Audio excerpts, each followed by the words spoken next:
AITA for refusing to babysit my sister's kids after she embarrassed me at a family dinner. So I, 17F, have always been the good kid in the family. You know, the one who gets good grades, never causes trouble, helps out when needed, and just generally does what's expected of him.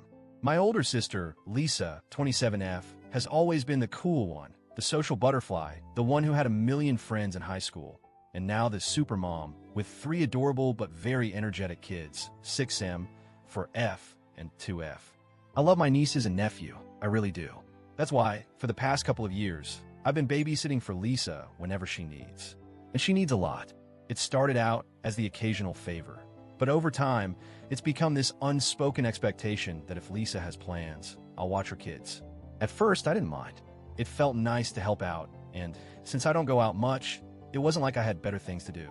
But recently, it started to feel like she's taking advantage of me. Lisa never offers to pay me, not even a little bit. She never says thank you in a way that feels genuine, like she actually appreciates what I do. It's always, oh, thanks, bye, as she rushes out the door, leaving me alone with 3 tiny tornadoes. I don't even get the courtesy of being asked properly anymore. It's always just a text that says, hey, you're free Saturday, right? As if my time belongs to her by default. But the breaking point came last weekend. Our family was having a big dinner at my parents' house, which is something we do every so often to stay connected. It was a normal night at first. My mom was bustling around the kitchen, my dad was talking about work, Lisa was scrolling on her phone while her kids ran around causing chaos. Nothing out of the ordinary. At one point, my mom made a passing comment about how I've been focusing on school a lot, saying something like, I don't even see her anymore. She's always got her nose in a book. It was meant to be a compliment, I think, like, look at my responsible daughter, so dedicated to her studies. But Lisa? Oh, she took that as an opportunity to publicly humiliate me. She laughed and went, yeah, because she doesn't have a life otherwise. No boyfriend, no social life, just stuck at home doing math. Everyone chuckled, including my parents. I smiled awkwardly, thinking, okay, whatever, one joke I can let slide. But she didn't stop. She kept going, saying how I'm basically a live-in nanny for her and how she's doing me a favor by giving me something to do. Then she made some comment about how I probably wouldn't even know what to do on a Friday night if I had the chance. And everyone was laughing.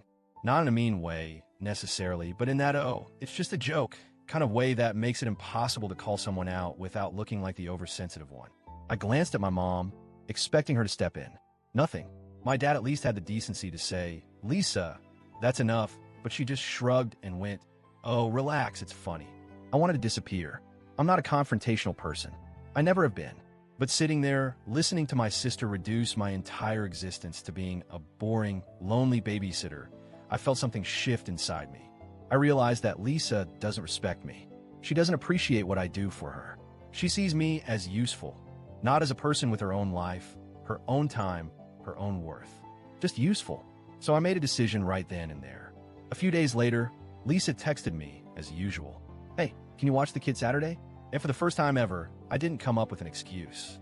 I didn't say, oh, I have homework, or I'm not feeling well.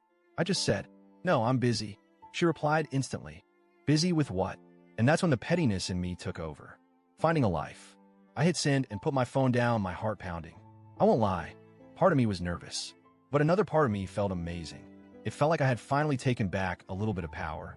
Lisa, of course, did not take it well. First, she tried to guilt-trip me. She sent me a long paragraph about how she really needed a break and how she thought I loved spending time with the kids. When that didn't work, she switched tactics and accused me of being selfish, saying I was punishing her kids over a joke. Then my mom got involved. She called me up and said, I know Lisa can be a little much, but she's stressed, and you know how hard it is for her. You need to be the bigger person. I told her, Mom, I have been the bigger person for years, and she doesn't appreciate it. If she can't respect me, I'm not going to keep doing her favors. Mom sighed and went into the whole family helps family speech, but I wasn't budging. I wasn't even asking for an apology. I just wanted Lisa to realize that I wasn't her personal nanny. But instead of reflecting on that, she just doubled down on being mad at me. Lisa and I haven't spoken since. She's still mad, and honestly, I don't care. If she wants to act like I'm being petty, fine. But I know that if I had just let it go, she would have kept treating me like I was nothing more than free childcare. My mom keeps giving me the disappointed but not angry treatment, and my dad is staying out of it, which I appreciate. But I don't regret standing up for myself. For the first time in a long time, I feel like I actually have control over my own time. So, AITA for finally saying no.